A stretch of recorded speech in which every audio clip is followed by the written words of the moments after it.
All right, good afternoon. I'm going to call to order this regular meeting of the Public Safety, Civil Rights, and Emergency Management Committee. Today is January 20th, 2016.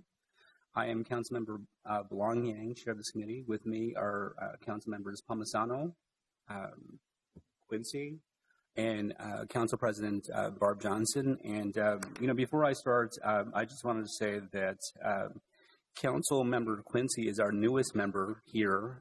This was decided at the last full council meeting, and he's taken the place of Council Member Warsami, who has moved on to a different committee. And also joining us is our Vice Chair, Council Member Gordon, who is here. So with 5 of us, we are a quorum of this committee, and we can conduct the committee's business. Councilmember Wright will not be with us today, and he has city business to attend to. Today we have 2 items. The first item is a consent item, and it's a pretty self-explanatory item, but I will read it really quickly.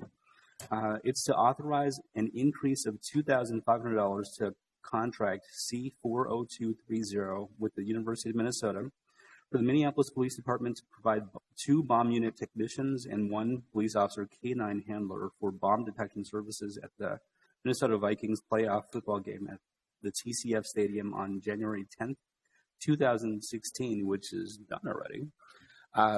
So, council members, any questions on that consent item? Anybody want to pull it off for discussion? Okay, seeing none, all those in, Councilmember Quincy. Sorry, Councilmember, just wanted to make sure that it was a referral to the Ways and Means Committee. Yes, it's not one of our power grabs, but it will go to your committee. So, yes. And, the fact that it doesn't have a designation, shouldn't take away from the fact that it will come to Ways and Means. All right, so all those in favor, please say aye. Aye. Any opposed? Okay, the motion carries. All right, and the second item is, it's unusual, but it has my name on top of it, and I don't know kind of why, but I can tell you why, really.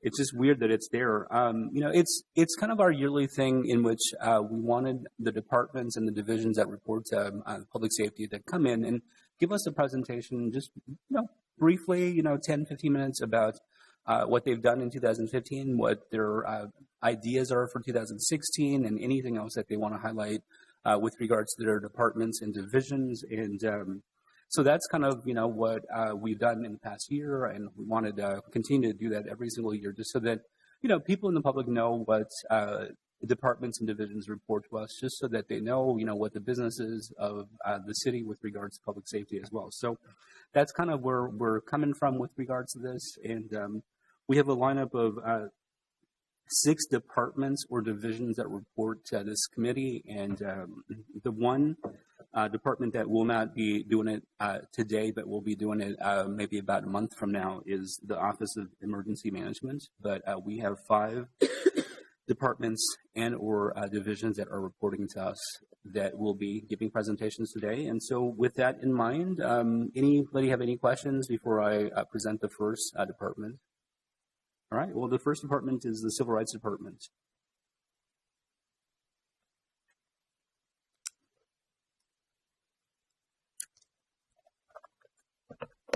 Good afternoon, Chair Yang, Council President, and committee members. My name is Velma Corbel. I'm the Director in the Minneapolis Department of Civil Rights, and I am here today to provide a summary of the year-end accomplishments in the Civil Rights Department and to also share our thoughts for what will be the department's priorities in 2016. We've chosen to provide the summary in a narrative format. Thank you to the committee chair for allowing departments the flexibility to choose the method in which they wanted to communicate this information. And so I will just go through and very briefly highlight some of the information that's in the report that you've been provided. And please let me know if you didn't get a copy of the report. We did bring copies for everyone. So I'm just going to jump right into it. Our 2015 accomplishments started way back at the very beginning of 2015 with completed report of the Action Research Team on sex offender concentration. You may remember that in 2013, after the city had expressed some concern about the residential pattern of sex offenders in Minneapolis that we were asked to work with UROC, University Research and Outreach Center, to look at these residential patterns. And so we did that over the course of about 18 months. The report findings and the recommendations were presented to the Public Safety, Civil Rights, and Emergency Management Committee here earlier this year, and also to the Hennepin County Criminal Justice Coordinating Committee.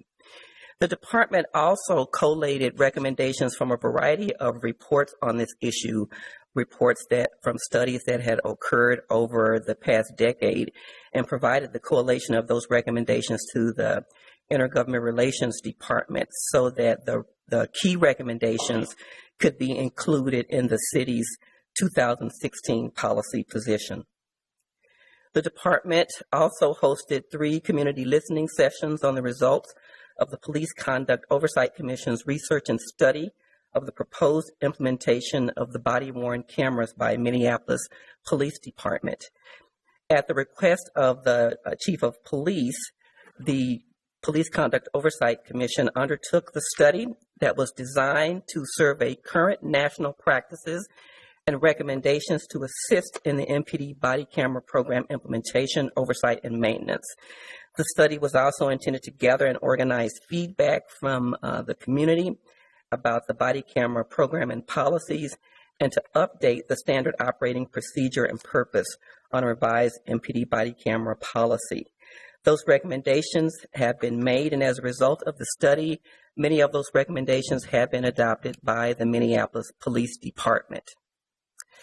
Another accomplishment in 2015 is that 100% of the cases that were referred from the Police Conduct Review Panel to the police chief, 100% of those merit cases were acted on by the police chief, and the police officers who were alleged to have engaged in misconduct were appropriately held accountable for that behavior.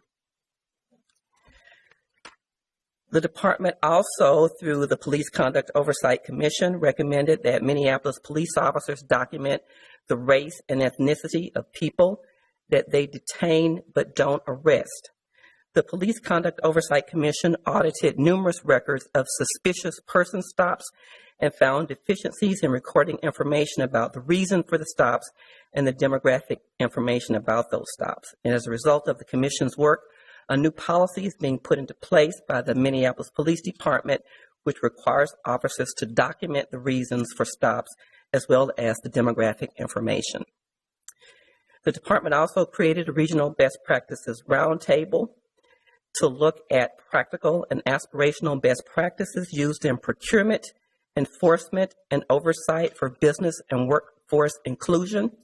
The roundtable partners included the Minnesota Department of Administration, the Minnesota Department of Human Rights, the Minnesota Department of Transportation, Minnesota Management and Budget, Minnesota Sports Facilities Authority, the Metropolitan Airports Commission, the Metropolitan Council, Hennepin County, Ramsey County, the Minneapolis Park and Recreation Board, Minneapolis Public Housing Authority, and the City of St. Paul, as well as the University of Minnesota.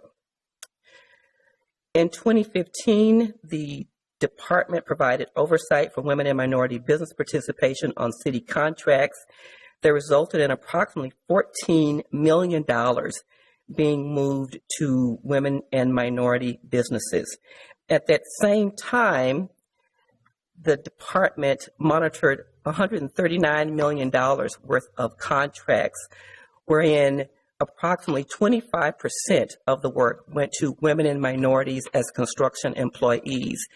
And that is a significant movement because if you will remember, when the workforce goal was increased to 32% minority and 6% female, the city was tracking right around 17 or 18% combined inclusion. And so to go from that 17 or 18% up to 25% in a relatively short amount of time is significant. And that results in income, an economic impact to women and minorities in the community. The next several items in the summary have to do with the department's very intentional and significant outreach to communities over the last year. to make sure that people understand who we are, the work that we do, and the services that we can provide them. We targeted community outreach to traditionally underserved communities, significant such that the impact of that was that the Complaint Investigations Division of the department was able to address 20% more cases of alleged discrimination in Minneapolis. The department created intake partnerships with 3 organizations: the Hmong American Mutual Assistance Association, the Minneapolis Urban League, and the Northside Residents Redevelopment Council. The department also created the Director's Outreach Advisory Task Force. Again, all of these efforts, significant and intentional outreach to communities that have been historically underrepresented in our efforts regarding commission appointment, contract engagement, and that outreach effort has produced some significant results. The department placed 58 urban scholars with the city of Minneapolis and its regional partners over time. And for folks who've been here for a while, you know that this program has grown from 8 urban scholars in the first year to almost 60 in year 5. That is significant. So this is the premier leadership development internship that provides meaningful work experience. It builds professional networks and also provides professional development to improve the participants' chances of becoming the city's workforce. Since the beginning of this program, the internships have been provided for, there have been 107 intern opportunities provided. 14% of these students have gained employment with the city or one of its partners, and currently the city is employing 11 urban scholars. One significant activity, a significant accomplishment in 2015 is the creation of the department's Culture and Engagement Committee. And the purpose of this committee is to provide advice and recommendations to the department leadership on how to create the type of culture in the department that employees want to see. And that has been extremely successful over the past year. Some of the activities that the committee has been responsible for recommending, which have been implemented, the Strengths Finder assessment and training for all employees, training on communicating with tact and professionalism, an annual climate survey. They've recommended and we've adopted a program called Flex Out, which is an opportunity for staff to engage with stakeholders on a variety of levels that allow employees to learn about the community and for the community to learn about us. So all of those accomplishments that I have just spoken about in 2015 were accomplished with 23 FTEs leveraging significant relationships within the department and across the city and across the region. Our budget is about $3.1 million from the general fund, about $400,000 from CDBG, and we generate revenue at about $700 per case with the U.S. Equal Employment Opportunity Commission 2015 that resulted in about $57,000. We have talked about what our priorities for 2016 will include. This is certainly not an exhaustive list, but it does include that we want to update and rewrite and hopefully have passed at the City Council amendments to the Minneapolis Civil Rights Ordinance. We want to secure resources via the capital asset request for the acquisition of a compliance monitoring system. We want to complete a disparity study. We want to have our police conduct staff participate in the community justice initiative, and we want to continue to lend our expertise to the city's equity efforts. Again, in 2016, the budget still is pays for 23 FTEs. The general fund appropriation is still about $3 million and a revenue of about $45,000 from the U.S. Equal Employment Opportunity Commission. Again, that work will be done leveraging relationships that we have been intentional about building over the last several years, and we look forward to the work. Thank you. Thank you. Council President Johnson? Thank you, Mr. Chair. And Ms. Corbel, I think you caught just now this is a typo in the 16 budget on the revenue from other funds, total other funds. Is it?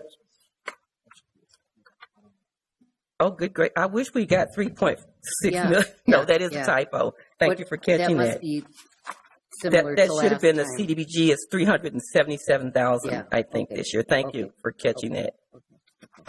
Right, thanks. But I'd be more than happy to entertain that additional 3.6. Thank you for catching that, Council President. Councilmember Quincy. Thank you, Mr. Chair. I was also interested in the transposition of numbers and clarification. I hope that can be modified for the posted version of this report, so thank you for that. I, of course, want to extend all of our appreciation for the work that the department has done in 2015. I just wanted to focus on a couple other things, primarily in 2016 priorities.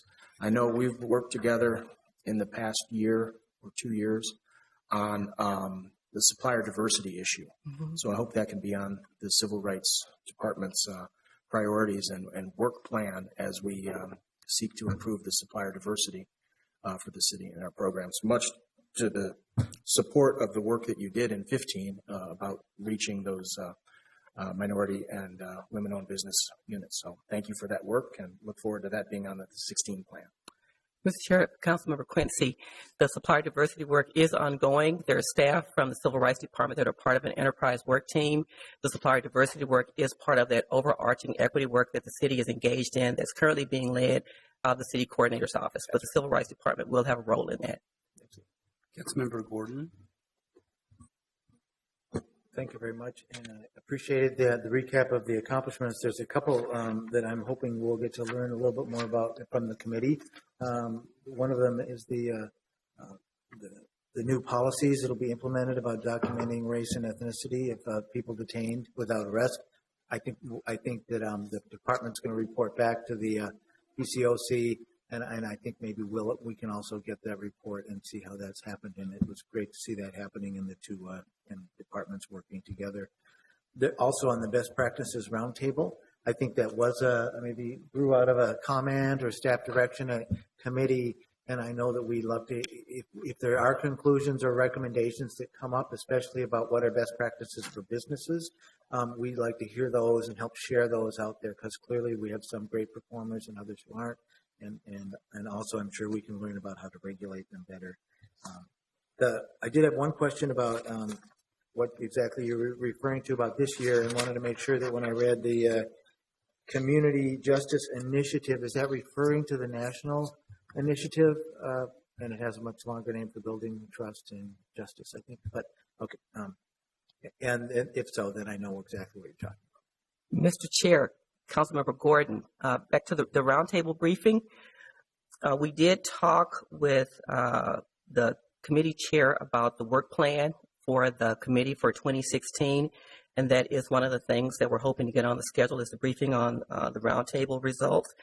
And the national initiative and the community justice initiative are the same things.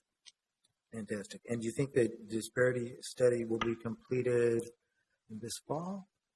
Mr. Chair, Councilmember Gordon, the study is being led by a collaboration of folk that is chaired by the State Department of Administration.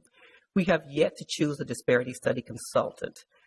Based on my experience with disparity studies, it takes about 2 years. This fall is very optimistic. It's not out of the realm of possibility, but unlikely. I did notice the word complete there in your goals and priorities, so that's pretty ambitious. I was around when we did our last disparity study, and I think delay was kind of the theme then. It took us several years to even get started and then several years to get it completed. I'm hopeful. So we'll remain hopeful, but not too unrealistic. Thank you. Council President Johnson. Thank you, Mr. Chair.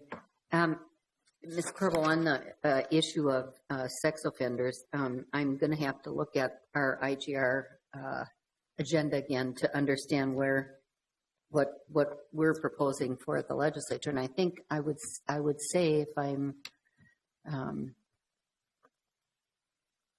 truthful, that the study really that we did merely confirmed what our observations were for those of us who live in areas of heavy concentration of sex offenders.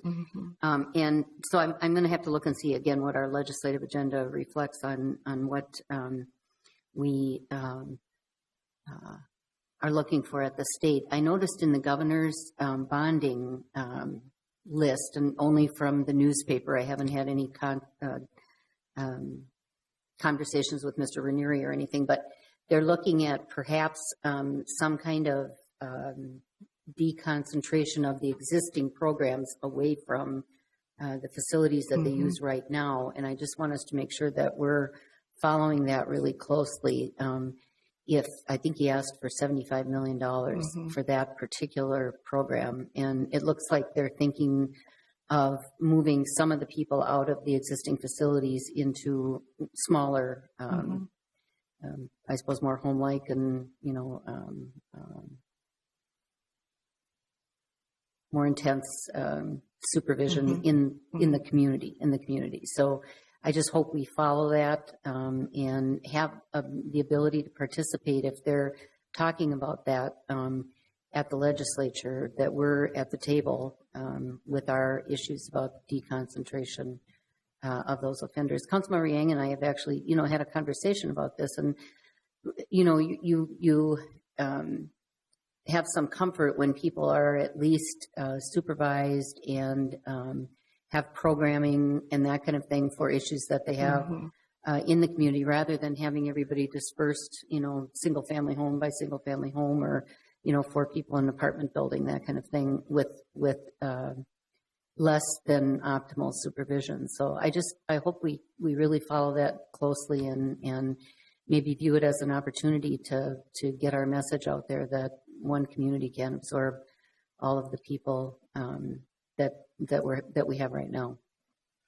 Mr. Chair, Council President, thank you for those comments.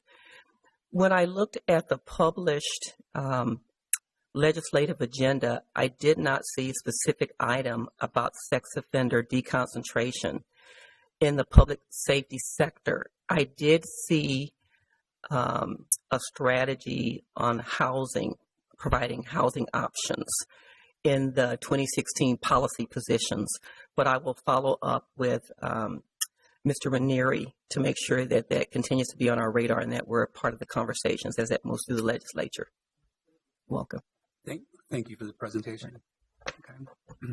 And Council President Johnson, I just wanted to mention that the IGR department and also the city attorney's office will actually be doing a presentation on the sex offender issue that you and I authored a staff direction about 6 months ago, and so they'll report back the next month or so. All right, so the next department up is the fire department.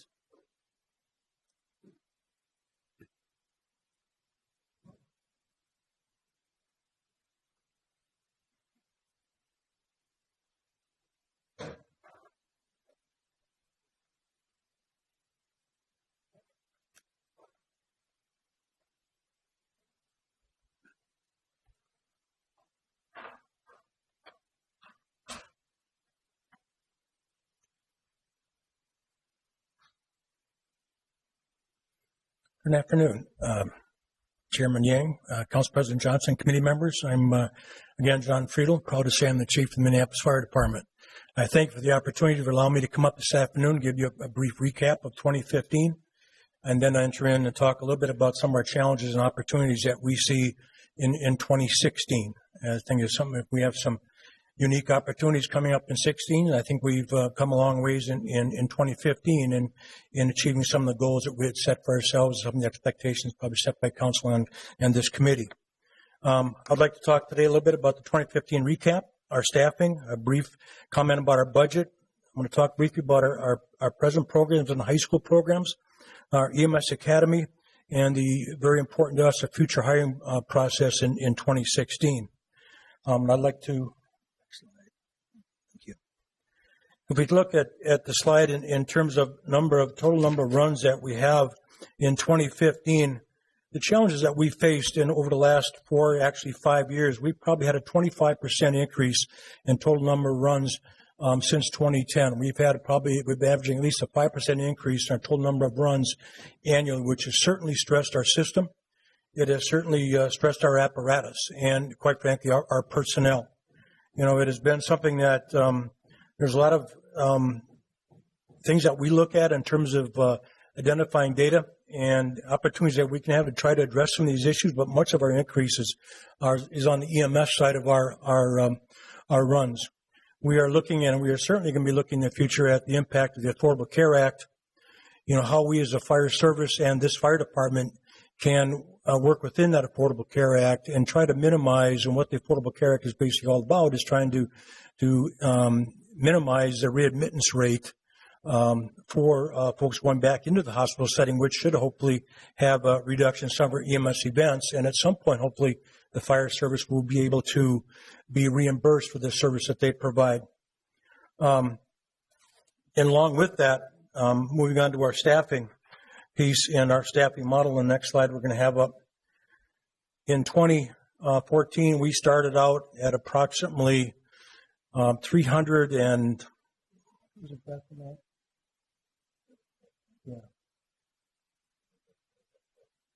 I suppose we were approximately 400, maybe a little bit under in 2014. And we hired a class and we went up to above our authorized strength, which is right now 406. So we went above our authorized strength. Right now, present, we are at 414, which actually keeps us in line with our projections that we've made in our proposed overall workforce plan. It remains to be very challenging for us because it's challenging to try to determine the effect and impact that attrition is going to have on our hiring and our workforce plan.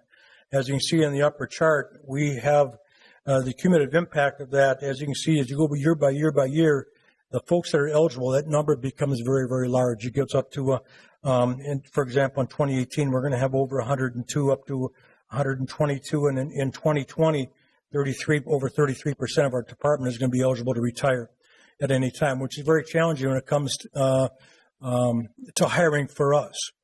And what we've done, we've decided to work out a plan and hire much smaller classes versus in the years past. We've hired classes in numbers of 30 and above. We've chosen a path to hire smaller classes, a little more frequency to minimize the size of that overall attrition bubble we have in our system at the present time.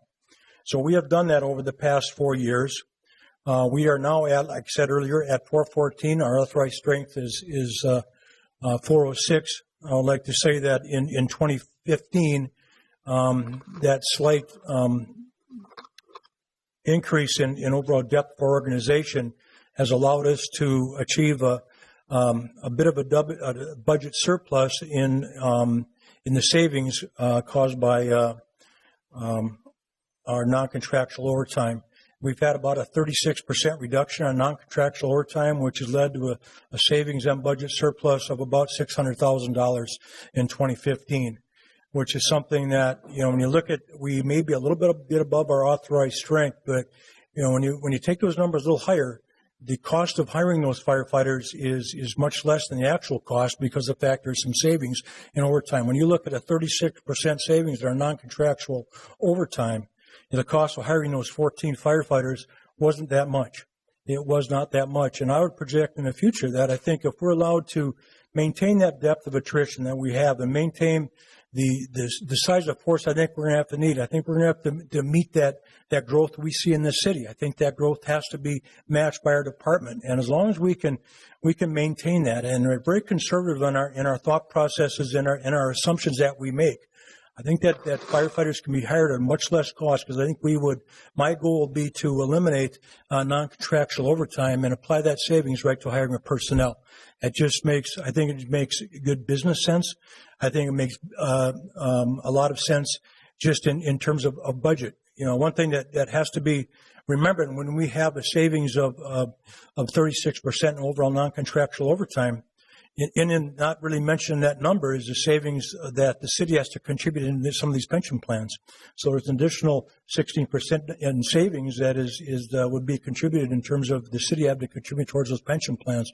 So there's some opportunities there, and I think by allowing us to grow the depth of this organization, I think that there is some opportunities there too that we can grow them. We can grow the department effectively to match the demands and needs and calls for our service, and still maintain the fiduciary responsibility and budget set forth by council and the mayor.